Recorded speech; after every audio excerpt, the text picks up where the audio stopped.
Happy Thursday, everybody. Happy Thursday. Hope your week is going well. Yeah. How are we doing this midweek check-in? Yeah, I'm good. Good. I'm doing good. I wasn't asking you. Okay. But well, cool. Fine. I just wanted to let my feelings be known. I'm doing good. I hope you guys are having a great Thursday. And if you're listening to us on the weekend, happy weekend. Yeah, today we are in Humboldt Park, baby. Yeah, so this one was a fun one. This was a crazy. Here's why it's good, because this was the first time Sarah this was the first time we had. So here's the thing. Chef Corey Morris, who was on this episode, was on the Food Network on Chopped, and I watched that episode. I mean, years ago, right? And so I knew who he was, and when he agreed to be on the podcast, it was like my first experience meeting a chef that I was like a fan of, that I had seen on TV. Not just a chef, a celebrity. Yeah. This was our first celebrity on this podcast. Yeah. That's crazy. Since that day, obviously, so many have been so generous with their time, and he was super generous with his time, and we love him. He actually now works for Meals on Wheels. Meals on Wheels, which is a great organization. If you want to check that out and donate to them, they have a ton of really cool events that going to those events counts as donations. So like you buy a ticket, you're donating to the organization, obviously. And he's a great person. The organization's great. So check them out and check out the work that he's doing. I mean, it's amazing. And he's so funny. So yeah. we love when we get to hang out with him and chit chat. Yeah. And this was like I said, this was a fun one because it was just our first celebrity, and so and it was early on. This was early on, y'all, man. Matter of fact, we were just a couple months in. Yeah, we were just September, so not even 3 months in. Yeah, which by the way, y'all, this originally aired September 13th, 2021, and y'all go ahead and listen to our first time we had a celebrity on the podcast. Let's go. Guess who's back? Hey. And we on location yet again, still homeless out in these streets of Chicago. I think they know that. Yeah, they know that. Let's get it going.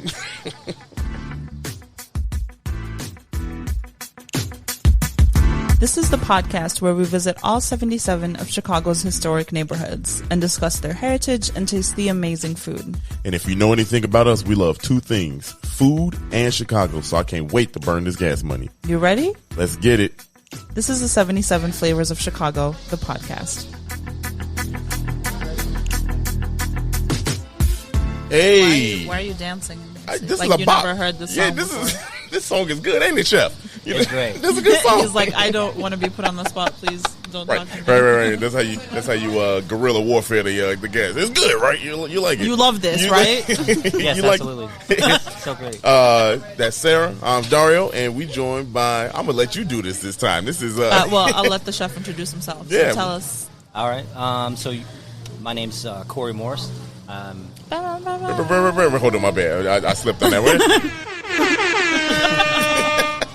Yeah, I was super excited when you reached out. I was like, "You're a fan of me?" I am. That's of course. Awesome. That's awesome. I appreciate that. Not many, but some years ago, I watched your episode on Chopped, and I was like, I'm gonna follow him, and I'm gonna, shoot my shot, man.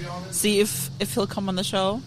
And they asked, and I was like, absolutely. This sounds like so much fun. No hesitation, too, y'all. I'm telling you, I was like, yeah. I was like, no way he's go gonna ahead answer. Do it.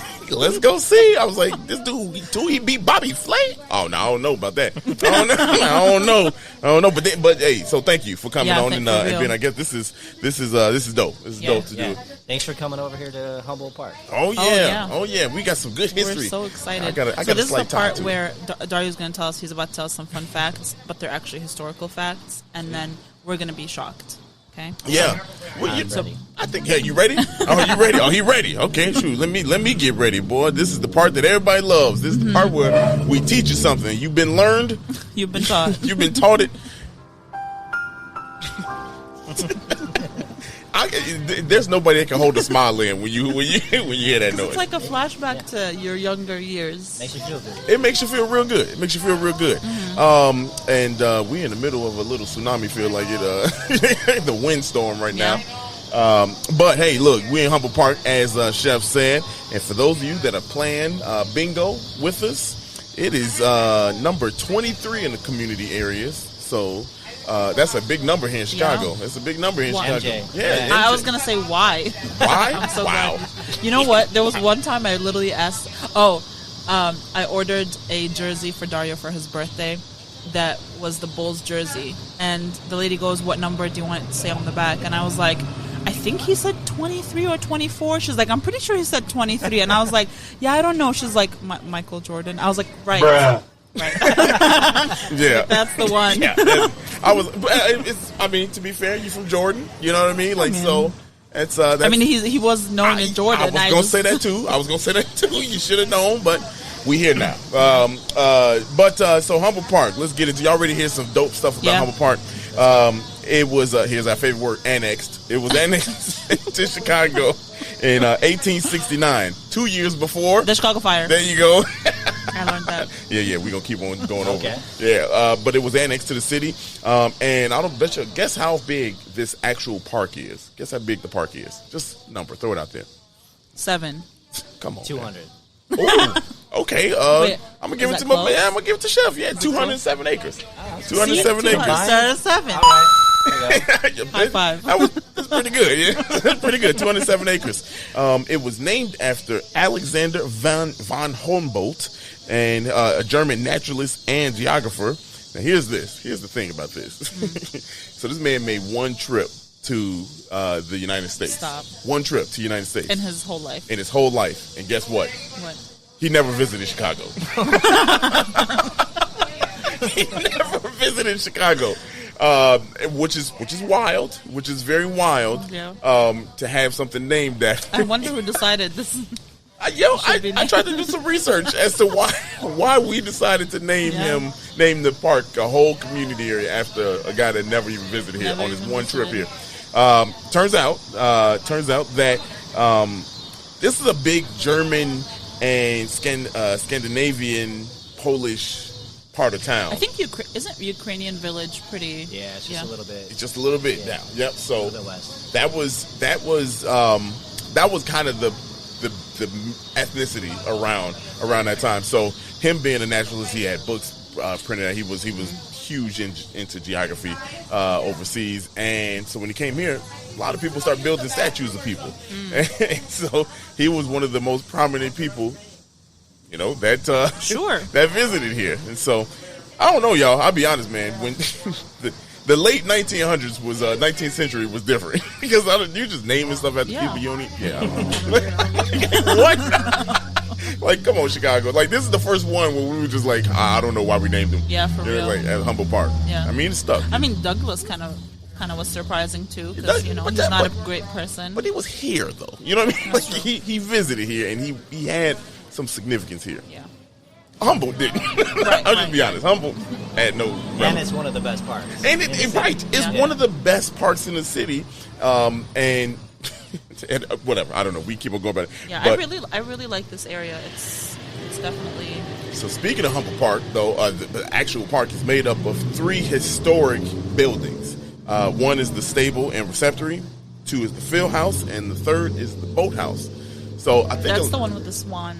Yeah, paddle with a boats. bunch of swan paddle boats. Yeah. What's crazy about that though is that like you went over there and I thought that was just built just because. You know what I'm saying? Like I just thought it was just, I don't know. You build a big ass park, you need something to decorate it Do with. there? We got a statue already. What else do we need? Stable. Yes, A field house. Yeah. A boathouse. We didn't get a boat. Yeah. So like that's where I think about it. But like who knows? These are actually part of the natural historic registry also. So pretty significant pieces of work that are there. And if you saw the promo that we had, you can see that there's a statue right out front of AVD, AVH. I do want to kind of talk about a little bit before we go into more facts of like what is the vibe of this for someone that's never been here. Yeah. You actually, Chef, you had a good story you were telling us before dinner, about why you came and settled here. Yeah, I mean, I think for me, I love Latin American food. I've been cooking that for the last 15 years now. And I chose this neighborhood because, honestly, and it sounds stupid, but this restaurant that we're at today, Papas Cache Sabroso, and, we were looking at homes all over the city. This was, within our price range. It had a really good vibe, a neighborhood feel. The food is, it's a lot different than other neighborhoods, right? And it has my favorite chicken, pollo chon, lechon. I love cooking pig, and a Puerto Rican lechon is one of the best things you'll ever eat. And so they do a chicken version here. And so before I went to go look at our apartment before we bought it, I came and had lunch here, and I'm like, I just want to live here. Yeah. I already feel like I'm at home. Yeah. And I think that's the best way to put it, is that it feels like homey. You know what I mean? I mean, that's with most like Latin cultures. It's very community based. Again, it's very like welcoming. Yeah. Like I've had shows down here in the park, and I never feel like I'm like out of place. Right. The local liquor store down there, I'm a big fan of. I'm just saying. I mean, look, if they treat me like family walking there, you know what he wants to drink, like get him some whiskey, But that's the feel. And then from the artwork too, a lot of murals around here. Street art is unmatched. Yeah. It is very prideful here too. Right. So very prideful. I love it when you talk feel. And the good thing is, like, the city does commission a lot of these artists to put up some of this stuff. A close friend of ours just did a really good mural right underneath the 606. Okay. They should check out. It was dedicated to a lot of the people who lost their lives in gun violence in Chicago. Yep. And it's just such a beautiful mural. Yeah. Check it out. Yeah, we got to go there. Yeah, I feel like it doesn't matter which part of the neighborhood you're walking in, there's going to be a mural on one of the walls, Chicago is probably one of the most prideful cities in anywhere, to be honest with you, in the whole world, because I mean, shoot, you already know the Chicago flag stars, like they either tattooed on you or they hanging from the building. And then the murals, like you were saying, like the murals that's our culture, is we like to depict that stuff in picture, and so that when we're gone, it's still right there, and you know what this neighborhood was about. Right. Which brings to the next fun fact of how we got to be a predominantly Puerto Rican part of town. And I got the answers for you. So get this, 1950s to the 1960s, about 10,000 Puerto Ricans per year migrated up here to all over the United States. Now, the fun fact about Chicago's Puerto Rican base primarily came from New York. Okay. Which you don't think about. A lot of people think, they came from the island. A lot of those came from New York, because if you think about it, New York is kind of like the place you go first, and then everything filters out there. But you can make it there, you can make it anywhere. You can make it there, you can make it there. They need to figure out that trash situation, though, because that's not making it there. That did not make it there. But yeah, so Chicago's Puerto Rican population grew from that time span also, and this is where a lot of them came. And Westtown is also right here. Right. So a lot of people Puerto Ricans migrated from Westtown to this part of town, and now here we are, a predominantly Puerto Rican part of town, and it's very prideful here. Like you walk here, you come in here, you already know. Yeah, if you're wondering where Humboldt Park starts, just look for the first Puerto Rican flag and just follow the trail. Yeah, buddy. We just missed the Puerto Rican Pride Festival. I was just gonna say, neighborhood is insane. It's insane. So much fun. I bet it's a lot of fun. I've never been, but I've always wanted to come to it, because it's. I mean, I didn't realize you can fit this many people on top and outside on the hoods and still drive down North Avenue with like everybody, like 10 flags, 10 people all hanging on like a Honda Civic, just showing their pride, and it's crazy. It's crazy, yeah. But again, prideful.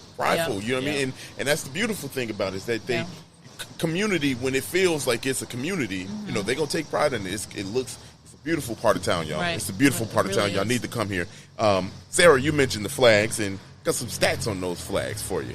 So just so that if you're not from Chicago, if you don't know what we're talking about, there are 2 huge metal flags that are on Division Street, and they kind of block off the street, so you kind of know where you are. So and they're the Puerto Rican flag. And beautiful pieces of art. Some fun facts on those. The city actually commissioned those. The city and, of course, Puerto Rican descendants and activists in 1995.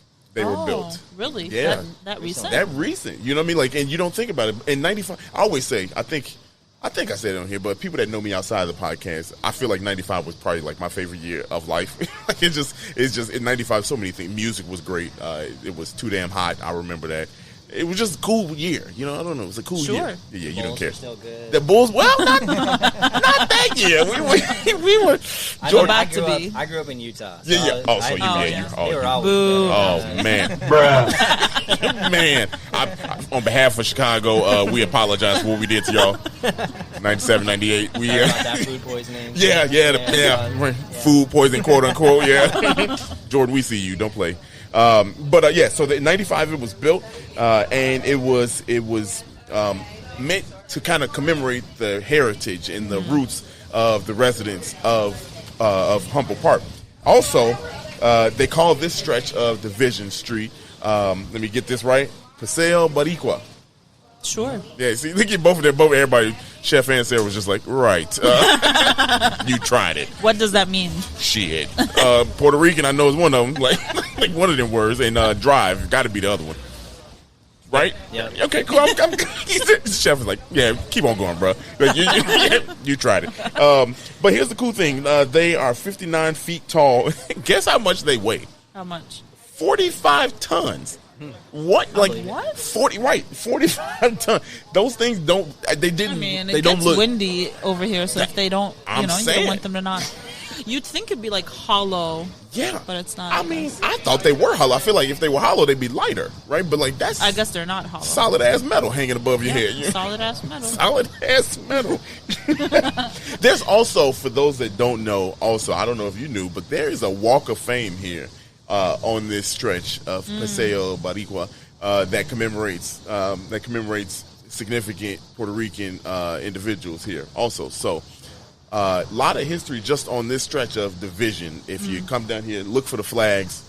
There you go. Just take a walk down here. Yeah. Businesses are named after Puerto Rican officials and restaurants from Puerto Rico. The street names and of course, the Walk of Fame down here. So fantastic. Awesome. Yeah, fantastic. There's a couple more things. Here's this. This is kind of cool. This is kind of dope. So check it out. K-Town. Y'all, have you heard of K-Town? Just because I researched it. Just because you want me? Yeah, quiz. go Yeah. ahead. What did you learn? Yeah. I learned too much, and now they're all going through my It's brain. all jumping. That's usually how it happens. It's all It good. took me 5 episodes to remember what year the Chicago fire happened, Yeah. and we talked about it so many times. Yeah, I'm glad you got that together before we got on the news. I'm glad. I'm so glad. That would have embarrassing. That'd have been awkward on WGN. So that would have basically, been. what you're saying is I embarrassed you. No, I'm okay. Look, I mean, I feel like that's what you said. Oh boy, you see how this goes, Chef? Yeah. Here we go. So K-Town's related. It's because a lot of people whose names started with K, right? Well, it is because K-Town. There are 11 streets that are, or multiple streets that begin with K, right?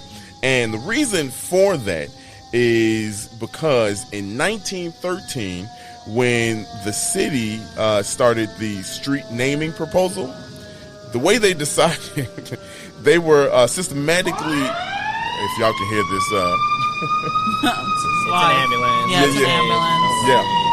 It's fire truck. You know, the funny thing is, it was quiet the whole time we were eating. Yeah. So we put these headphones on, and all of a sudden it got real out But here. it amplifies the sound. It That's does. why. Maybe it's probably not. You might not hear this, but that baby at O'Hare, the O'Hare episode. Yeah, you that can baby was loud. You can hear that baby. He was very close to us, too. Yeah, it was. But continue. So streets were systematically chosen according to the distance from the Illinois-Indiana border, and this. The K, being the 11th letter, represented that it was the 11th mile counting west from that border. That, whoever came up with that just had so much free time. Was like, let me come up with the weirdest fucking reason why we call this K-Town. Look, the early 20th century was different too. It was like World War I. I feel like they have better things to do. Hey, how you gonna pick this name, man? I don't know. 1, 2, 3, 11. How far? He's 11. like, I can't come to the war. I have to pick these street names. I can't make it. K. There we go. And there's a bunch of K's, man. So to name them off, here they are. And let me see if I can get this without stumbling. Keystone, Karloff, Cadvale, Keeler, Kenneth, Kilbourne, Kildare, Collin, Comer, Kaminsky, Costner, Kilpatrick, Kenton, Knox, and Keating. All the K-Town streets. And actually, K-Town stretches between different parts. So you got Humboldt Park, North Lawndale, and West Garfield. All those neighborhoods and community areas have a part of K-Town inside them. Yeah, I went to school on Costner. Yeah, shout out to Stevenson Elementary, right over there on Costner. Nice. So I'm part of the You're part K-Town. of the history. Yeah, I'm part of the history. I'm part of the K-Town history. You want to know some actual facts about me being a part of the history, and that's a perfect segue. Fun fact for everybody. I mentioned this a couple episodes ago, but I became the first comedian to open up for the Shakespeare Theater in the park right here in Humboldt Park. I became the first comedian to do so. Cool. So that's so dope. I'm gonna give myself a pat on the back with that one. Hold on. We got it all here, bro. Yeah. We got it. All the buttons. We got all the buttons. There was ready. a whole day where we sat down and we're like, what buttons do we want? What buttons do we want? Well, I'm almost done with the fun facts. I got one more notable person from here. Can y'all guess? Kanye, Chance the Rapper. Come on. Oprah. Chance the Snapper. Hey. Was right when the pandemic hit. Look, hold on. Yeah, that's one of them. Chance the Snapper. That was a good. That was good. He took the world by storm. He just literally. That's right when my son was born. Oh really? Oh really? Yeah. So they were holding a news conference when they actually got the kicker. And on the news conference, you can see my father-in-law with my newborn son, like what? There, Stop. like we're like Arun, holy shit, that's so funny. Yeah, he's like there with JJ. Wow. And like, oh, that's oh dope. my God, that was so a big funny. look. Let me tell y'all that Twitter account that was made with Chance the Snapper, hilarious. Yeah, it was the most funny when he moved to Florida. When they moved to Florida, the reports when he was reporting back saying how good he was. Oh God, I swear I followed that thing. So I was like, that's dude, so funny. It was funny. It was, we needed those kind of diversions at that time. escape, Yeah, we needed that escape, man. It was just so good. The other person that I want to highlight is John Belushi. oh, John Belushi, SNL, Second City, and one of my favorite movies all time, 1980. It's the best movie out of 1980, The Blues Brothers. Yeah, Blues Brothers. That was. I got a pack of cigarettes and 106 miles to Chicago. Let's get it. That's one of my favorite. You have no clue what the hell I'm talking about. I have no idea what you guys are talking about. Okay, all right. It's okay, though. That's the best. I need to replace this button with something. It's accessible, you know. But yeah, we got to watch that. That's a classic. Sure. It's a Chicago. Sure. I mean, yes. She said, whatever. Move on. No, she still hold a grudge on me. We tried to watch. Okay. So my favorite movie is Julie and Julia. Okay, and we tried to watch that movie maybe 4 times, and he would fall asleep every single time. And we wouldn't even start it from the beginning because I knew there was like no ending if we started from the beginning. So we would start it from where he fell asleep, and he would still fall asleep like 10 minutes, and then he had the audacity to wake up in the middle and laugh at parts that weren't funny. I was trying to fake it till I make it, bro. I didn't want to get caught again. A 4th time. You were snoring, so there was really no room for negotiation. I thought I could get out of it free, you know, but I was caught. Those are the fun facts, man. That's Humboldt Park. Amazing. What y'all think? that's great. Yeah, that's great. That's dope. That's dope. Yeah, like I said, I did a lot of research before, and I learned a lot about just so I would be ready. I know you're the professional. I do that. And although this is my favorite Puerto Rican restaurant, and we're in between the flags right here on Pasay. Yeah. It's not even part of Humboldt. The park's not even part of Humboldt Park. No, the neighborhood. No, that's crazy. That's weird. It's weird how that is, and it's not even. It's named after the person never even visited here. Yeah, you know? So, that's crazy. It's very. It's prideful. That's all I can say. It's like this. It's very prideful. But this whole area is kind of different because, like you said, it's not. Some parts are not a part of it, but also the West Town, West Humboldt Park. Some people say it's not. It's technically not. He's right. You're right. It's technically not. But if you ask the people around, kind of like what Dilla was saying with Inglewood and Arbor Brush, right? It depends on what the people identify with it as. And I'm gonna go with the people because this is definitely Humboldt. It's Humboldt Park. Yeah, I mean, this is Humboldt Park. I mean, this is where the Walk of Fame is. The flags tell you. They tell the story. It's very different dynamic about how the city laid it out and everything like that. Yeah.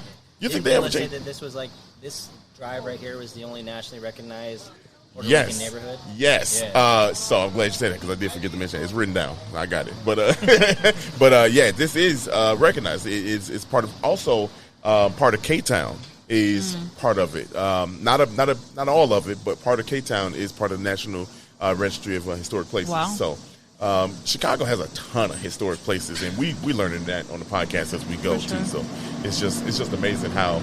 It's that fire truck coming back. Yeah, the same. There's no fire. Yeah, they went in false alarm. false alarm. That's a fun fact, y'all. I hope y'all learned something. Now my job is done. Now it's time to talk about this food. I really hope you enjoyed that episode as much as I did. Heard little baby Dario and baby Sarah on the podcast doing podcasty things.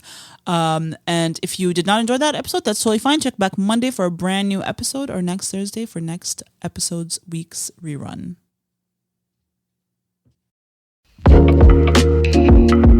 Thank you so much for listening to today's episode, and we hope you loved it. And if you could, please follow us on social media at 77 Flavors Shy on Instagram, Facebook, TikTok, and Twitter. If you have any ideas or deep dives that you'd love us to do, please contact us at media@77flavorsshy. That's the number 77 flavors and shy for Chicago.com. If you like visuals, please subscribe and follow and watch us on our YouTube channel at the same thing, 77 Flavors Shy, or search 77 Flavors of Chicago. If you would like to support us monetarily, go ahead and click that Buzzsprout link in the description of this episode. And as always, we gonna see you next week. Peace.